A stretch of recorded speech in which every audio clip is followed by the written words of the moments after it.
Are you curious about the history and stories of West Coast hip hop? Well, here it is.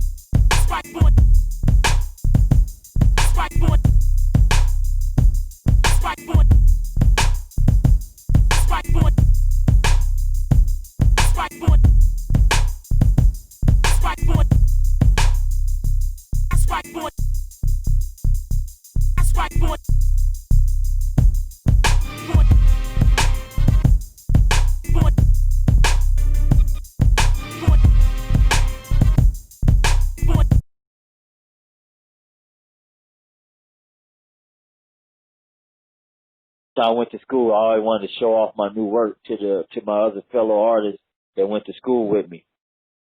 They saw, Cre8, man, that dude got a fresh book. You know, who don't want to hear that? You know, everybody love to hear good compliments about their work.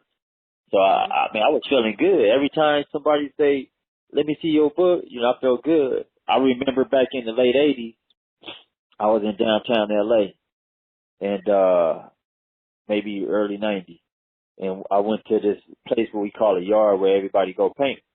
And somebody wanted to see my book. They saw me standing there. It wasn't at this point in time. It wasn't that many black graffiti artists around no more. Yeah, a lot of black graffiti artists start playing out. And one of the little kids, well, not little kid, one of the teenager dudes that was standing there, he had a smirk on his face. He kept staring at me. He said, "Man, let me see your book." He said, "That's your book?" I said, "Yeah." And he laughed and, "Let me see your book." He probably thought I was gonna be whack or something. So I handed this dude my book. Man, soon he opened up the first page. He was like, "Whoa, you did this?" I said, "Yeah." He said, "Where you from?" I said, "I'm from LA." He said, "What part?" I said, "South Central." He said, "I didn't know people could do this in South Central like this." Wow.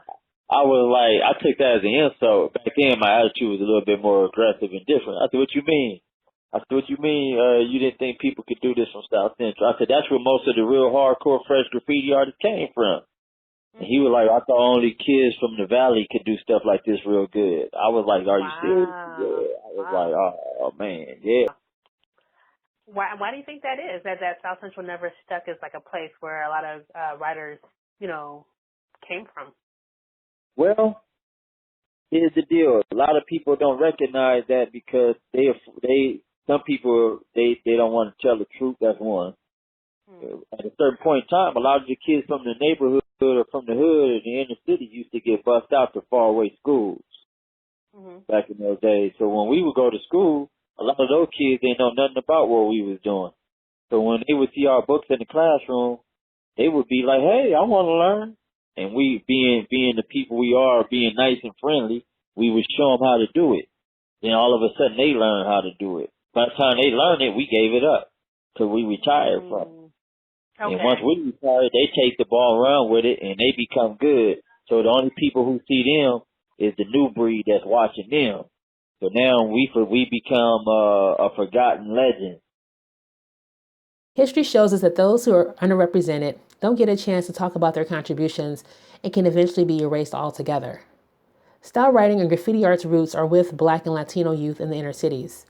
When they picked up spray cans, they didn't know how far their influence would travel. There are active and thriving graffiti art communities all over the world, including countries like Japan, France, and Germany. Early style writers weren't in it to make money or have their work hung in art galleries. Initially, they didn't even refer to themselves as artists. They were responding to the social conditions they saw around them and built a community that supported one another and what they did. In the book Style Writing from the Underground, legendary New York style writer Lee 163D had this to say: "I'm being told that people all over the world who do this look up to me, and I can't believe it, but it's true. I didn't go out premeditating to inspire anyone. We started something without the slightest notion that it would get to this point. We didn't realize the baby we bore." Unfortunately, there is a historical precedent for those who were the pioneers, creators, and a part of the first wave to not receive the full benefits of what they created. This can be seen with Black creative productions like jazz, blues, and rock music. Early artists were often given unfair contracts, paid poorly, or had their work stolen and reworked by white artists.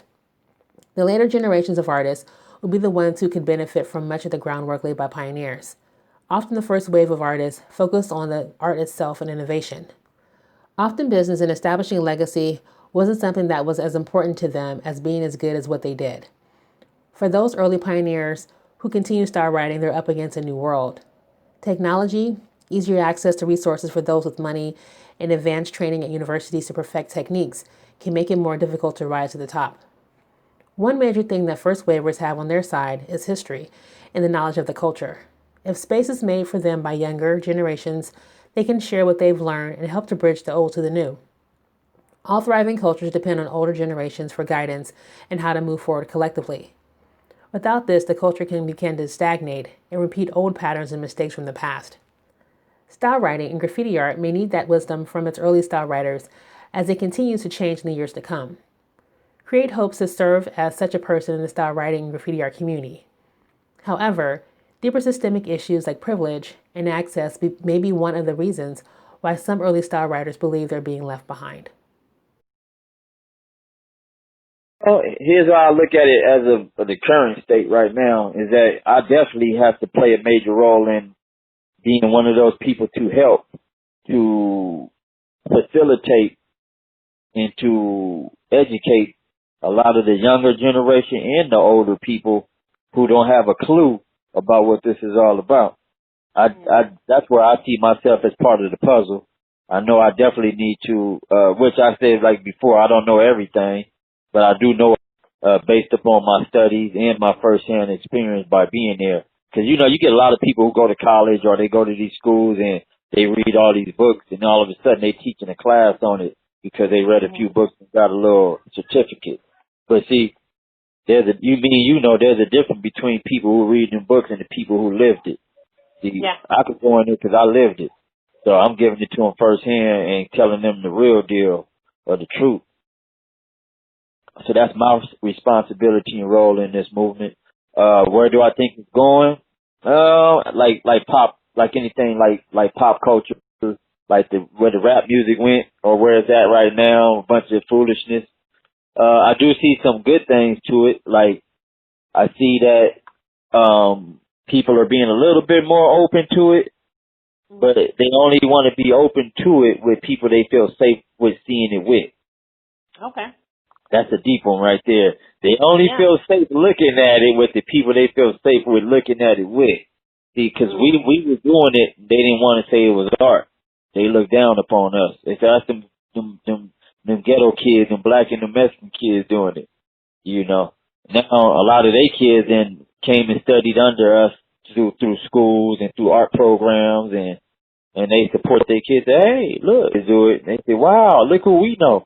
And not me, but they got connections, so they gonna introduce their kids to so and so who got an art gallery over on whatever part of town where they got money and showcase their kids' work. And what's gonna happen? Boom, their kids gonna blow up.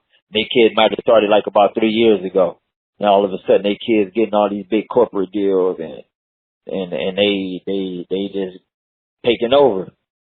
And then what happened to the one like other people like myself and others that have been doing it since the early 80s, like from the beginning of this interview I told you about, that has really paid their dues and deserve to be in the pros and to be in these magnificent museums and places like that. Mm-hmm. See? That's the pain of this. That's the pain where we gotta experience this. Cre8's frustrations speak to some of the issues that aren't often discussed within the style writing and graffiti art community.